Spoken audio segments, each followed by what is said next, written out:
Upper Peninsula of Michigan. My family moved up there when I was about 6 months old. I was originally born in a small town called Mount Clemens. It's the same town that Dean Cain from The Adventures of Lewis and Clark was born in. I suppose that's my biggest claim to fame. Michigan is quite a unique state, the way it's positioned on the northern border of the US and the southern border of Canada. Those of us that are born in Michigan usually stay here, and no one ever travels to my neck of the woods. There's no real way to just pass by, and we're landlocked by the Great Lakes, if that makes sense. With the exception of the large cities, the state is mostly covered by woodlands. I have a few strange experiences living in the Upper Peninsula, but none stranger than the one I'm about to tell. We lived on top of a hill, about a 30-minute drive to the nearest town. Our next-door neighbors were a good 10 miles away. It was quiet. Few, if any, vehicles ever came by the house. I developed a strange fear of vehicles coming up the hill. It seemed like you could hear them for miles. I mean, of course, there were others who lived on our road, but this wasn't a place for outsiders to take shortcuts. We didn't even have names for our roads. They were all designated by numbers. When I got older, I wasn't too excited or afraid when vehicles would pass by. During the day, I knew most of the cars and trucks that our distant neighbors drove. When night came, well, that was a different story. I could see the headlights cutting through my bedroom window and light up my walls like some kind of ominous paint. It's a hard feeling to describe, but in my young mind, I felt that no one had any business driving down such a remote road at any point after dark. At the time, I was about 13. The year was 1996. Our family, amazingly, had just acquired internet. Anyone that's in their mid to late 30s knows how insane this time was. For whatever reason, at this time, my dad installed a glass sliding door on the wall near where the computer was. The computer used to be the hub of our home at the time, unlike nowadays where every family member has their own computer, plus a billion other gadgets in their pocket. So having the sliding door open up to the scenery of the countryside from the computer desk was actually pretty nice. I appreciated it for about 2 days, before one of the strangest things I've ever seen occurred. I was up late on a Saturday night on the computer, like usual. In those days, I was probably messing around in the Yahoo chat rooms, or maybe playing Myst. Then I heard it. I mostly felt it at first. The low rumbling of a truck engine, creeping slowly down the main road. The truck passed by our house, and then stopped. The long-forgotten fear I mentioned earlier came roaring back like a freight train. Nothing good would come from a suspicious truck driving down our road at 1 o'clock in the morning. What I saw next has burned itself inside my head. I can still recall it as clear as day. The truck screeched to a stop. A man flung open the passenger side door and quickly hustled over to the driver's side.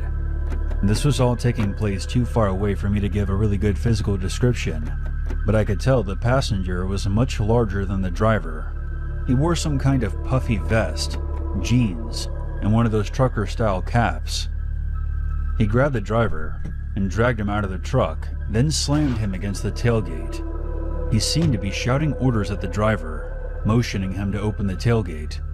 When he did, I saw the driver turn to the bigger guy, as if he was hesitating out of fear. Even at a distance, I could see this clearly. The driver was unnerved, and his partner forcefully handed him a shovel. The passenger then pointed to a spot on the side of the road behind the truck. The panicked driver began to frantically dig where the passenger had pointed to.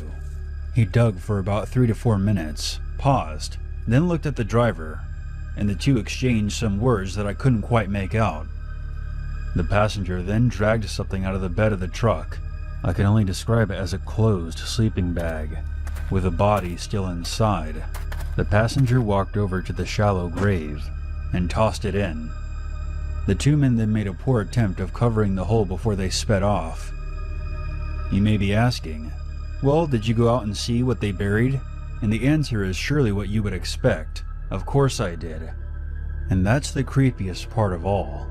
When I went out to the road the next morning, the hole was empty.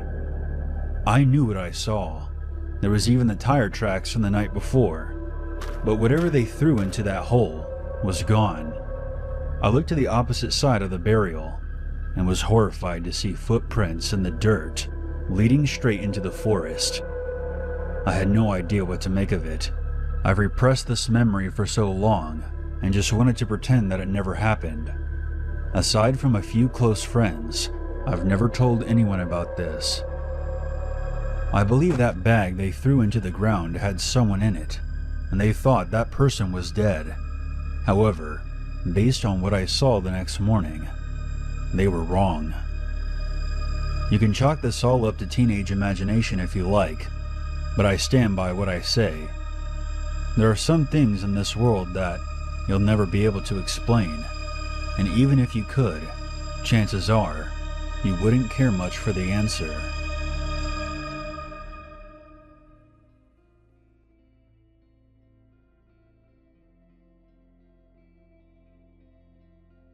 This happened 7 years ago. I was a freshman in middle school at that time, and I was interested in graphics, so I was attending an academy to learn 3D Max. The academy lasted 4 hours every weekend, but anyway, I really didn't want to go that day.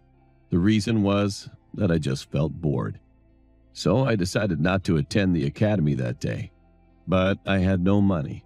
So I sat at the bus stop playing cell phone games for 30 minutes. Feeling bored, I ended up heading in front of my house, praying for my father not to be there. And then I thought of an idea. Maybe I could just ring the doorbell to find out.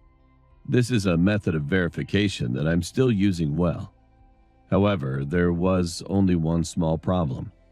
I had to hide well so that I wouldn't be caught because my dad shouldn't see me when he came out. It's impossible to run and hide because the hallway is wide. Fortunately, my house is on the first floor, so I could jump over to the parking lot right in front of me to hide. Anyway, I pressed the doorbell after deciding my mind, but there was no response from inside my house.